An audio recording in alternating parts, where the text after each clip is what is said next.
Amém. Vamos então à ministração da palavra. Eu gostaria de abrir um texto bem conhecido que está lá no livro de Gênesis, capítulo de número 2. Nós leremos apenas o verso de número 24.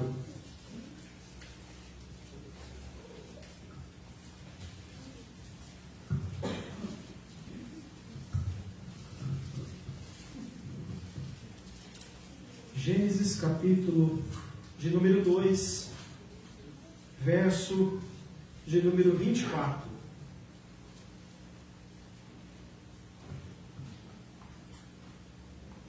Facilitei hoje, né? Gênesis é tranquilo para achar, né? Deixa eu ouvir os barulhinhos das folhas assim, termina rapidinho. Amém. Diz assim a palavra do Senhor: por isso, deixa o homem, pai e mãe, e se une à sua mulher, tornando os dois uma só carne. Vamos orar.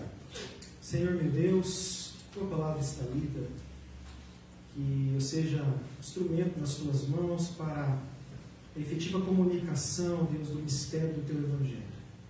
Que no nome do Senhor Jesus, o Senhor possa trazer convicção aos nossos corações. Em nome de Jesus. Amém. Meus irmãos, o tema desta noite, parece ser meio óbvio: razões para se casar e permanecer casado. Então é uma palavra também para os solteirões, para as solteironas, de repente que ainda estão aí à procura, estão buscando uma orientação, e para aqueles que também já estão casados. São orientações valiosas aí.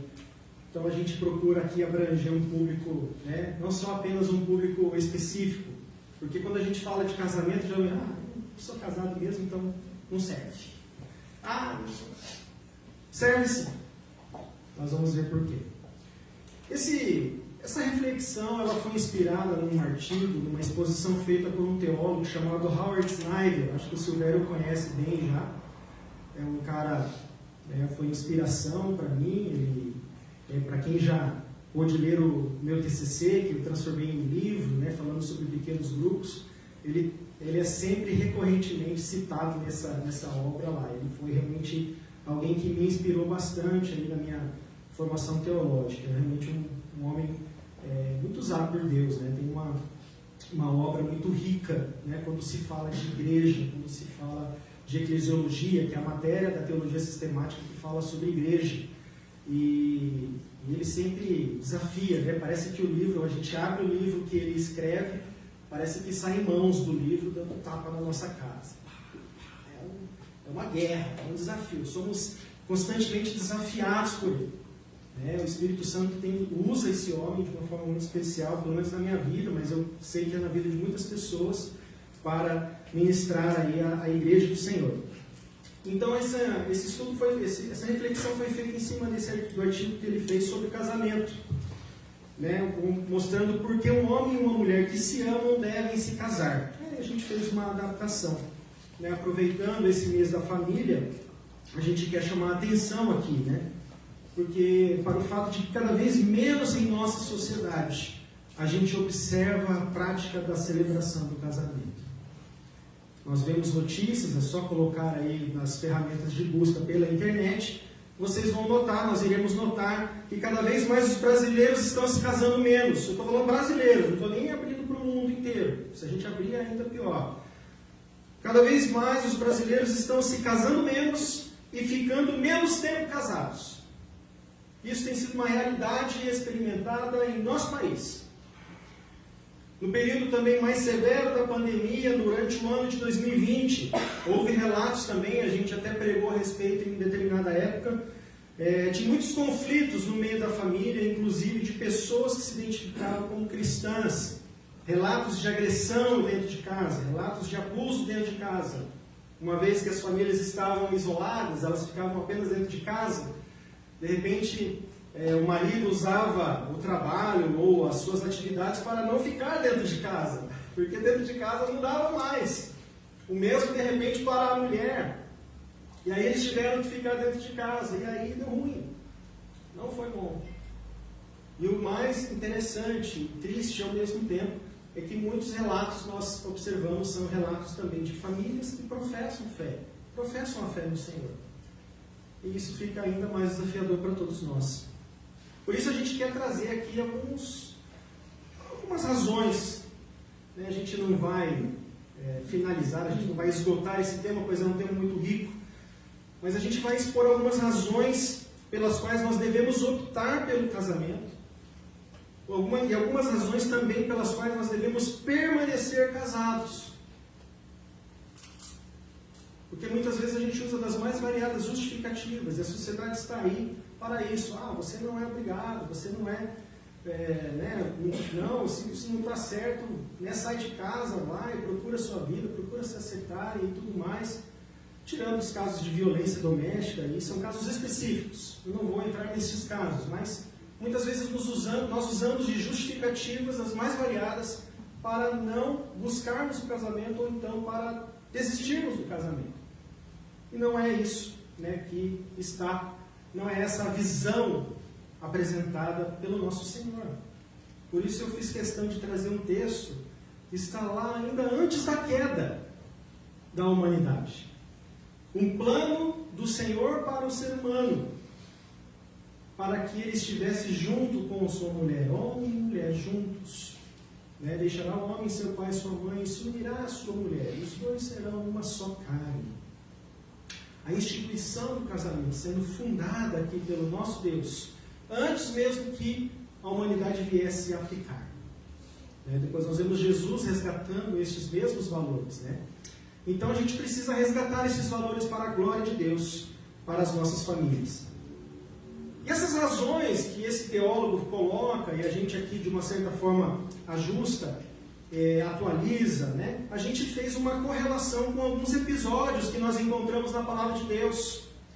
Alguns personagens, alguns versos relacionados ao casamento, algumas histórias de personagens bíblicos que vão nos ajudar a ilustrar, a fixar um pouco mais essas razões sobre por que nós devemos, um homem que ama uma mulher que ama um homem devem se casar, e por que nós devemos permanecer casados.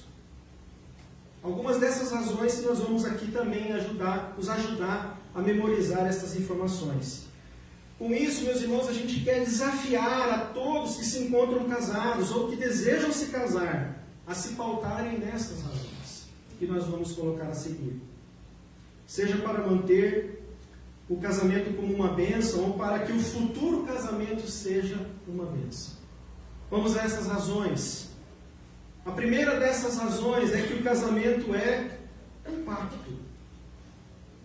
O Howard Snyder ele aponta aqui, ele diz assim: casamento significa compromisso, um pacto mútuo, firme, para sempre, para o melhor ou para o pior, para a riqueza ou para a pobreza, até a morte. Sim, é assim tão sério. E não é privado, é um ato público, um juramento, um testemunho para o mundo. Estamos a fazer isso e nós queremos que o mundo saiba. Olha o que ele está dizendo, ele chama a atenção aqui para o fato de que no casamento há um compromisso mútuo para vivermos juntos, seja qual for a situação. Vamos passar por momentos bons, vamos passar por momentos ruins. Além de ser um compromisso mútuo, é um compromisso público. É registrado, inclusive, em nosso país em cartório. Dando fé pública, A ideia de se registrar em cartório para a lei é isso. Eu dou ciência pública de uma atitude que estou tomando. Estou assumindo publicamente determinada ação. Então é registrado no cartório, diante da sociedade. É feito diante, geralmente nós chamamos os familiares, os amigos para a celebração do casamento. Ultimamente, com a condição econômica, tem diminuído um pouco, mas ainda assim nós fazemos. Principalmente é celebrado diante de Deus. O casamento não deve deixar de ser celebrado diante de Deus. né? Muitos casamentos estão sendo feitos, nada contra, mas estão sendo feitos por celebrantes. E muitas dessas cerimônias não se fala o nome do Senhor.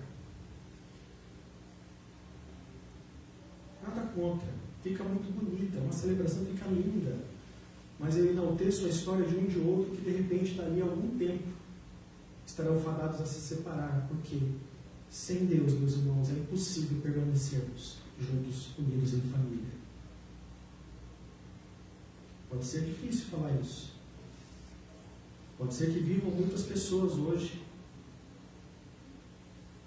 mas eu ouso dizer que sem Deus, sem Jesus dentro do lar, nossas famílias estão fadadas a viver um casamento incompleto. Incompleto. Porque é celebrado, o casamento ele é celebrado, é uma instituição feita pelo Senhor. Pode ser feito de várias formas aí, mas o casamento é feito diante de Deus. Nós temos como exemplo aqui do pacto, do casamento de José e Maria, que eu gostaria de reforçar. José e Maria, os pais de Jesus. Né? Nós já falamos aqui da história de José, nós já falamos aqui da história de Maria em certas ocasiões.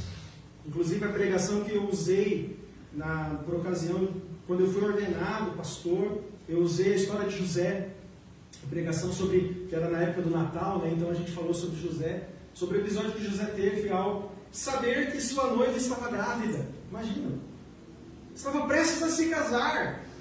Aí vem Maria dizer para José: olha, José, eu estou grávida. E José: mas Maria, não fizemos nada, nós estamos esperando os momentos, estamos nas etapas finais do nosso processo de casamento. Como assim, né? Não é meu, não pode ser. Como assim? Eu estou grávida do Espírito Santo.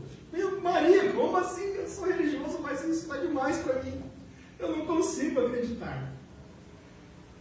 E José pensou então em abandonar Maria secretamente, para não expô-la, mas ainda assim, ele estava no seu direito de marido.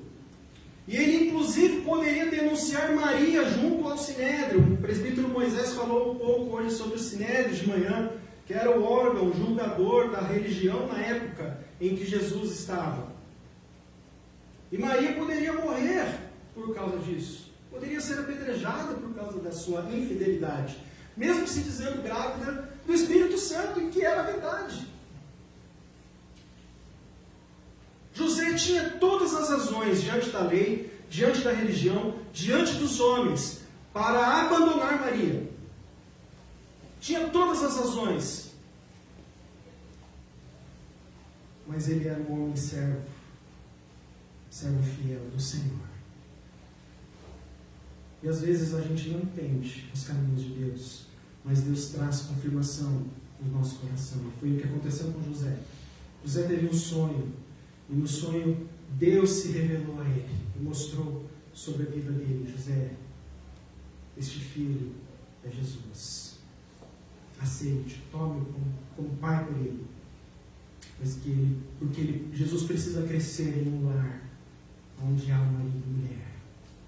Não dá para nascer em um lar onde falta a figura de um pai.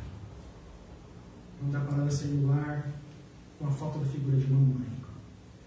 Tome, faça, adote-o como seu filho. E foi o que José fez. José não abandonou.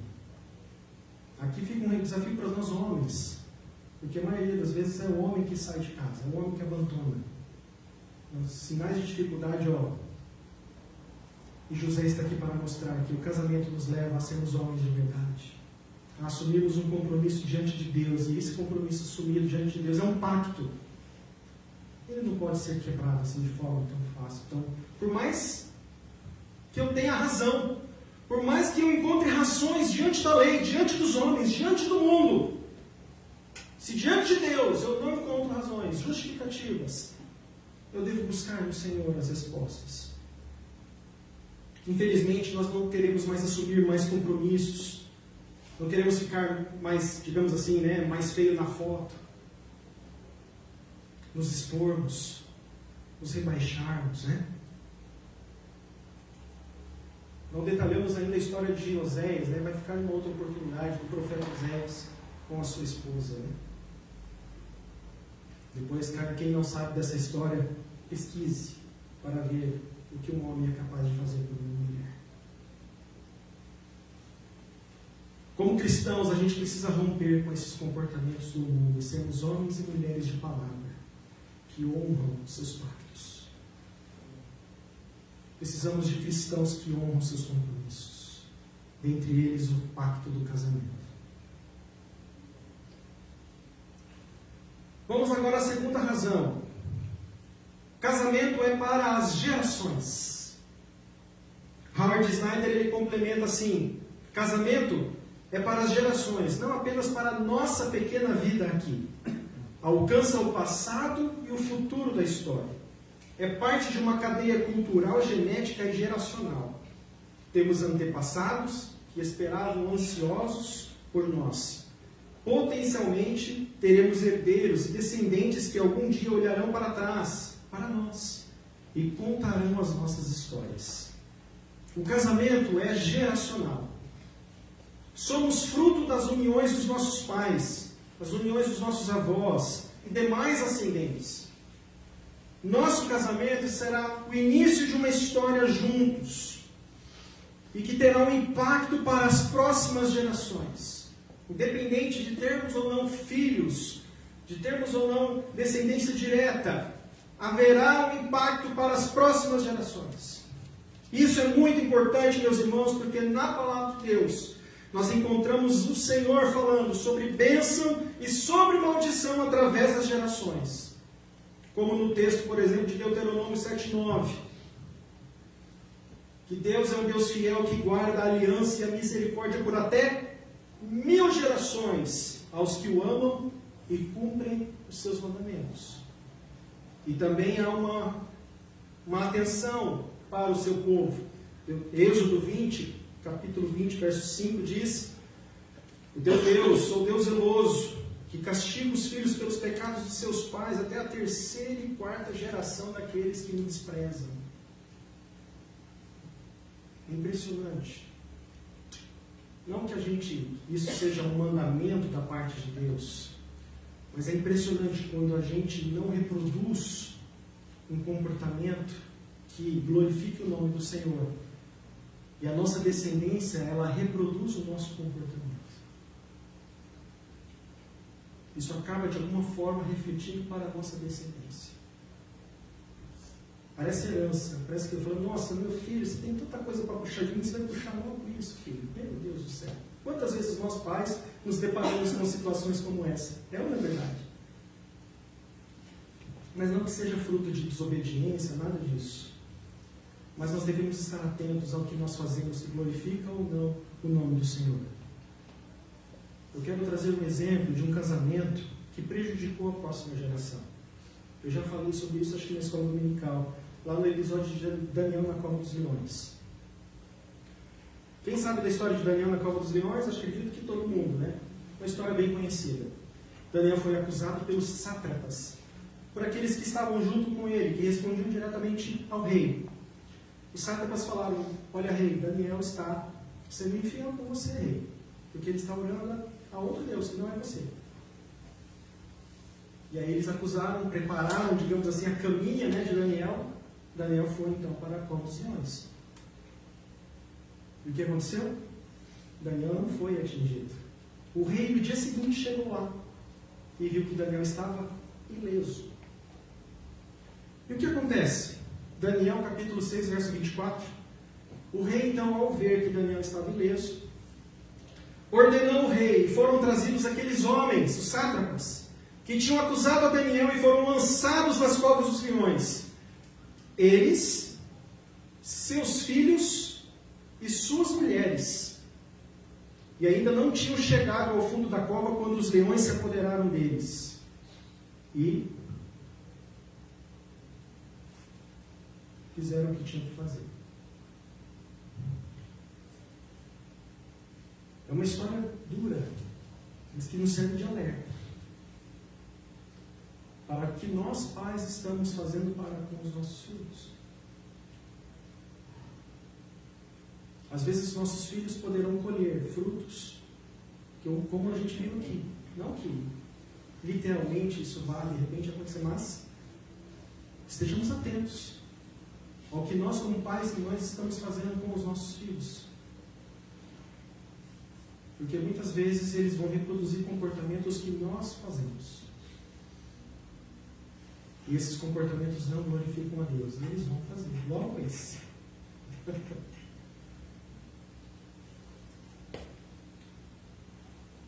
Concomitante a isso, um exemplo que abençoou as próximas gerações. Nós temos um casamento aqui de Ruth e Boaz. No livro de Ruth, né? Ruth, capítulo 4, aqui, versos 13 e 17. Tomou Boaz a Ruth, e ela passou a ser sua mulher, coabitou com ela, o Senhor lhe concedeu que concebesse e teve um filho. As vizinhas lhe deram o nome, dizendo a Noemi, nasceu um filho, e lhe chamaram Obed. Obed é o pai de Jessé, que é pai de Davi.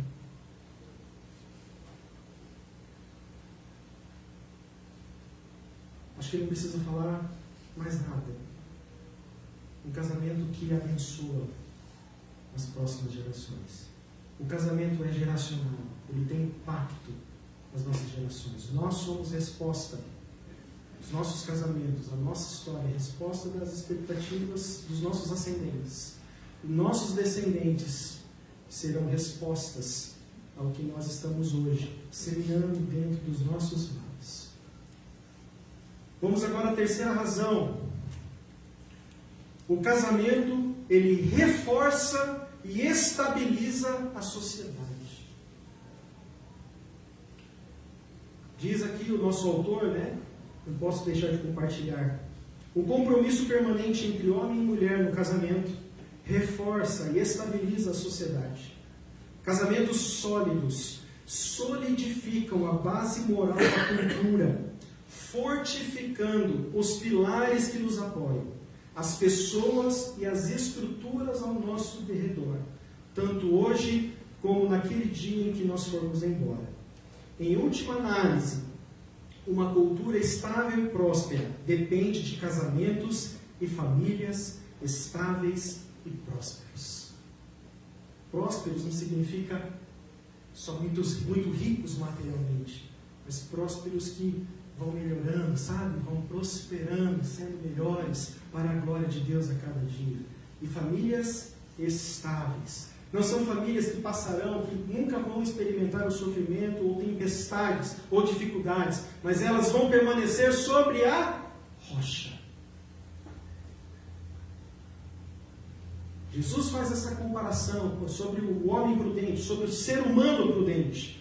E muitas vezes nós usamos esses versos como verso para as nossas famílias. O homem prudente é semelhante àquele homem que constrói a sua casa sobre a rocha. Quando vir as tempestades, a casa sofrerá a tempestade, mas ela não será destruída, porque ela foi firmada sobre firme fundamento, sobre um alicerce firme. Quem deseja fazer engenharia civil, quem deseja trabalhar no ramo de construção, sabe muito bem por onde começa uma excelente obra. Pelo seu alicerce. Seus fundamentos precisam ser firmes. Recentemente não, alguns anos atrás, houve, já tivemos várias histórias, né, de prédios sendo, né, demolidos, né, de uma hora para outra, né, do nada. E eu me lembro da história de um prédio lá em Guaratuba, acho que o Rosângela também lembra, né? Muitos anos atrás, eu estava chegando com o meu pai, era final de ano, era período de temporada, a cidade em caos. Acordou de manhã, o prédio bem abaixo. E já estava, os moradores já estavam relatando que rachaduras estavam sendo vistas e observadas.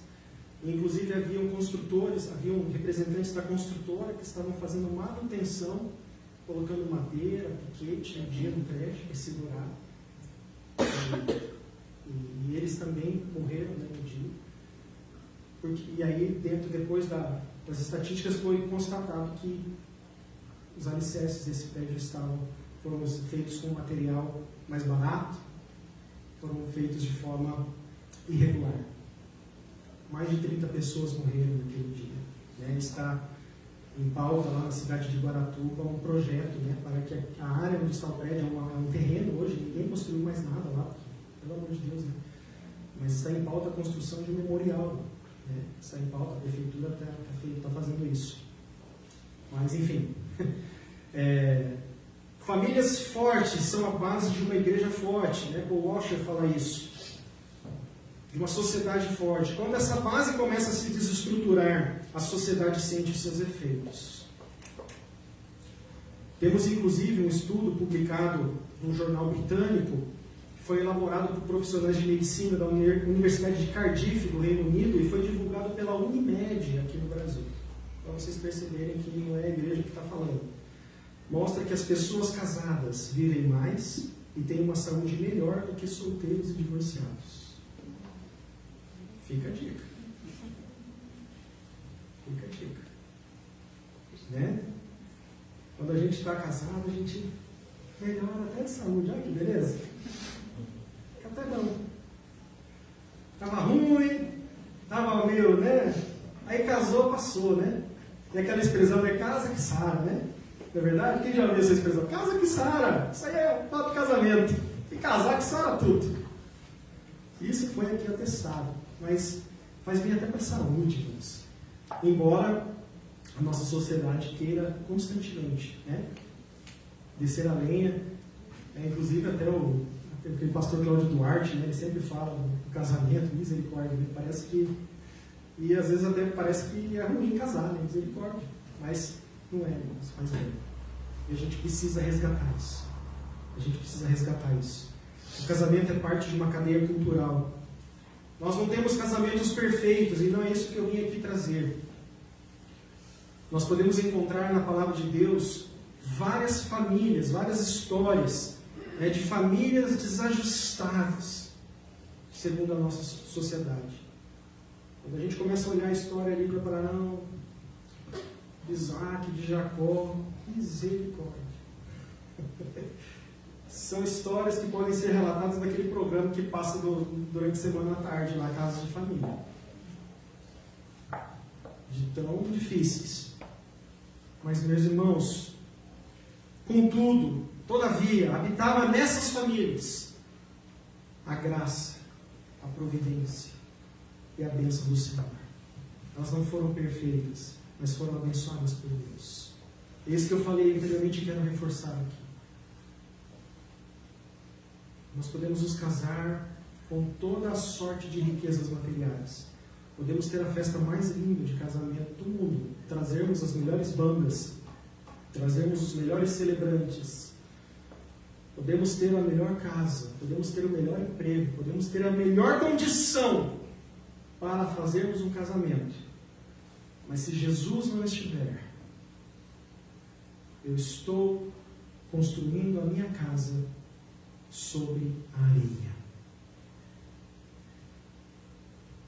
Porque não é a condição financeira, não é a condição cultural, não são os meus estudos, não é aquilo que a sociedade aponta que irão sustentar o meu casamento durante as tempestades. Será a graça, a providência e a bênção do nosso Senhor. Isso reflete na cultura. Precisamos olhar hoje para a cultura, e a gente ataca tanto a nossa sociedade, mas nós precisamos primeiramente, né, quando a gente aponta o dedo, tem 3 dedos apontados aqui para nós. A gente precisa olhar para dentro da nossa casa. O casamento celebra exatamente a bênção de Deus sobre o nosso lar. A gente vai experimentar problemas. Como a gente cantou a casa de bênção, a gente vai passar por dificuldades, por tempestades. Mas nós contaremos com a presença do nosso Deus. Como nossa sociedade, meus irmãos, precisa experimentar essa realidade. A gente pode encontrar aqui na Bíblia um casamento que salvou o povo. E eu acho que alguns irmãos já sabem muito bem como é. Trata-se da história de Esther. Através desse casamento, a nação de Israel foi salva. Uma nação foi salva por causa de um casamento. Claro, a história de Esther, a história de Mordecai, Mardoqueu, né, dependendo da versão, seus testemunhos, suas atuações ao longo disso, mas diante de tudo isso nós vemos a bênção de Deus, a graça de Deus fluindo por dentro dessa relação e salvando todo um povo que estava sendo acusado injustamente. E o rei estava a ponto de matar todos os judeus. E Esther corajosamente chega e intervém. E o rei, que gostava de Esther, a ouviu e pôde então mudar o rumo dessa história de uma forma tremenda. Os nossos casamentos, eles devem ser luz para as demais famílias, para a glória de Deus. Nossos casamentos devem influenciar, devem impactar as demais famílias ao nosso derredor, para a glória de Deus. Nossas famílias devem ser luzes, luzeiros, que reflitam para as demais famílias, para a glória de Deus. Quarta razão, nós trazemos aqui que o casamento também é um mandamento do próprio Senhor Jesus. Snyder, ele fala assim: Jesus disse que o casamento é o plano de Deus para o homem e para a mulher, para eles mesmos e para as suas famílias. Nem todos se casarão, Jesus disse, mas aqueles que cumprem por compromisso verdadeiro, que estão andando nos caminhos de Deus. E Jesus estava aqui falando, quando Snyder traz isso com base no texto que Jesus fala ali em Marcos capítulo 10 e Mateus 19. Jesus, nesses trechos, ele resgata, ele relembra o propósito da criação e traz exatamente o texto que nós lemos em Gênesis. Quando ele fala que o homem então deve deixar o seu pai e sua mãe, se unir à sua mulher e os dois serem uma só carne. E Jesus complementa aqui nesses trechos, né, de Marcos e Mateus sobre a questão do divórcio. Porque alguns religiosos perguntam para ele: mas e o divórcio? Não foi aqui Moisés instituiu sobre isso, Senhor? Como assim? Aí Jesus já replica para eles imediatamente: o divórcio foi instituído por causa da dureza dos vossos corações. Porque não era assim, não era esse o plano que era para ser feito desde o início. O início era Gênesis 2 e não a lei. Eu precisei trazer a lei para resgatar esse povo que se perdeu no meio do caminho e trazer para esse povo a revelação da criação, trazer novamente o propósito da criação. Que não é bom que um homem viva só, que não é bom que vivamos só, que nossos casamentos devem espelhar o amor de Deus pelo seu povo, a obediência do seu povo para com o seu Deus. Assim é o casamento. O casamento é a expressão de um compromisso verdadeiro em caminhar nos caminhos do Senhor. Por isso que Jesus fala aqui, Snyder fala isso. Quando a gente resolve se casar, nós estamos assumindo um compromisso verdadeiro.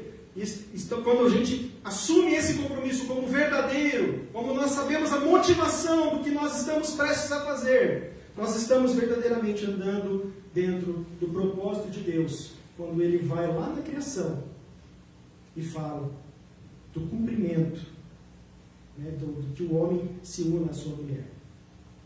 Há casos e casos, como Jesus coloca aqui, né, a questão de pessoas que não podem se casar, seja pelo nascimento, seja pela sociedade, seja pela opção própria. Conheço pessoas, inclusive, que têm voto de não se casar. Conheço pessoas assim. Pessoas que vivem tremendamente, que são bênção para a glória de Deus. Eles têm paz no seu coração viver nesse sentido, mas não é esse. Jesus fala: não é isso. Não é esse plano. Não foi assim, não foi dessa forma. Porque o casamento é a expressão desse compromisso verdadeiro. Jesus faz alusão ao casamento, ao plano de salvação do próprio Deus. Eu reforço isso: Jesus se apresenta como um noivo. A igreja se apresenta como a noiva. As bodas do Cordeiro, quantas vezes a gente vê Jesus falando sobre isso? Quantas vezes nós vemos mensagens lá em Apocalipse dizendo sobre isso? Quando finalmente a noiva se encontrará com o noivo e será feita a celebração desse casamento maravilhoso, dessa visão maravilhosa. O Espírito e a noiva dizem: vem, Maranata, ora vem, Senhor Jesus, para consumar, concluir esse plano maravilhoso. Concluindo essa reflexão sobre a importância do casamento, meus irmãos, a gente compartilha um texto aqui de Eclesiastes, capítulo 4, dos versos 9 a 12. É um texto também bem conhecido. Diz assim: melhor é serem dois do que um, porque tem melhor paga do seu trabalho. Porque se caírem, um levanta o companheiro. Ai, porém, do que estiver só, pois caindo não haverá quem levante. Também, se dois dormirem juntos, eles se aquentarão, mas um só como se aquentará? Essa semana fria, né? Misericórdia dos solteiros.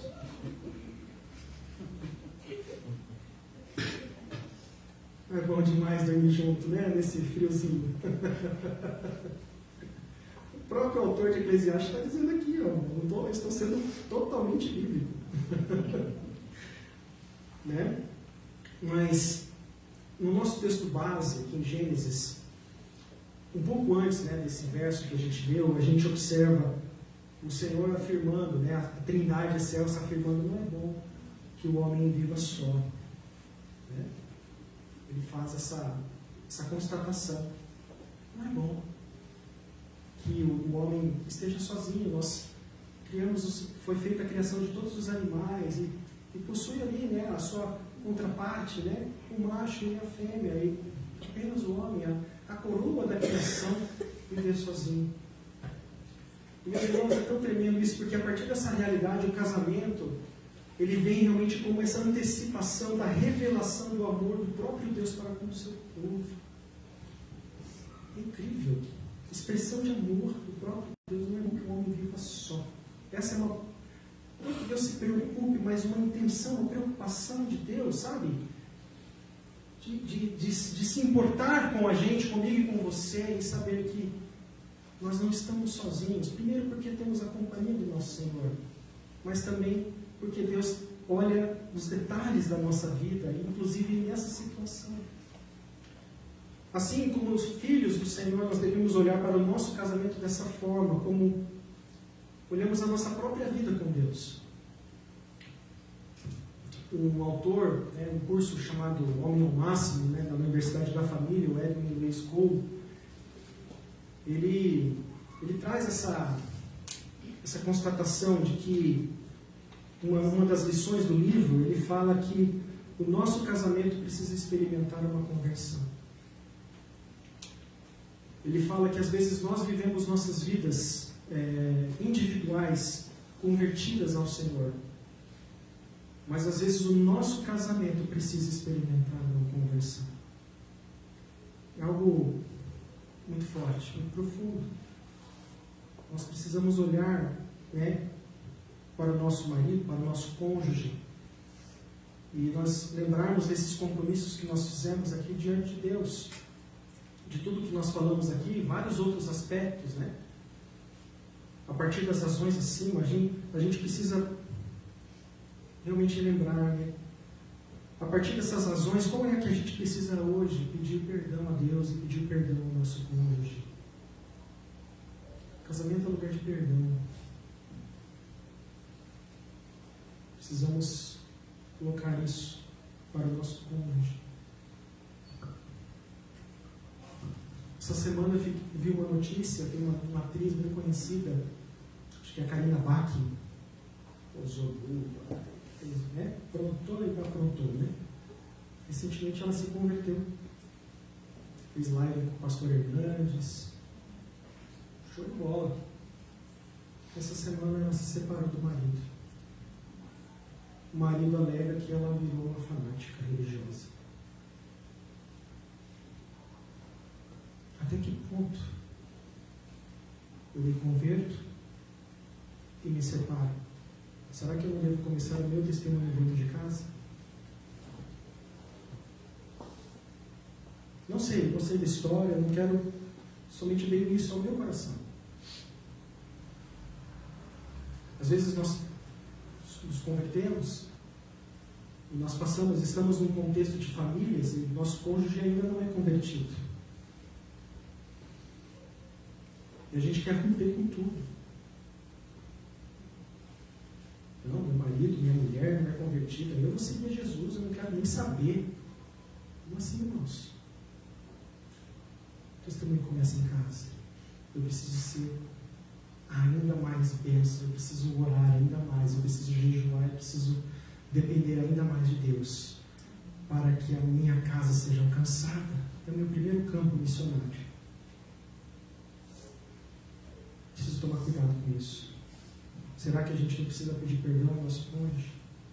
Nesse sentido? A gente tem procurado uma religião, mas não tem procurado trazer Deus para a nossa casa. Sobre ser um pacto e não uma relação de conveniência. Quando estiver tudo ruim, eu saio fora. A lei está aí para isso, os advogados estão aí para isso, né? Milhares de advogados se formam todos os anos. A maioria deles vai para onde? Vai para o civil, vai para a família. Porque, não cessa de vir em divórcios. E será que, não quero que também, meus irmãos, não me entendam mal, pelo amor de Deus. Há casos e casos. Está aí, né? Separações e tal. Estão aí, às vezes vão acontecer mesmo. Mas a quantidade que nós vamos vendo crescente ao longo dos anos demonstra exatamente esse afastamento do propósito que Deus estabeleceu para o seu povo. A gente precisa resgatar, a gente precisa lutar por isso, em nome de Jesus. O aspecto geracional, os nossos filhos estão sendo preparados para este mundo, estão sendo preparados como flechas. Ou a questão cultural, estamos abençoando a nossa sociedade com o nosso casamento? Estamos cumprindo o mandato de Jesus? Enfim, ficam os questionamentos para a nossa reflexão, meus irmãos.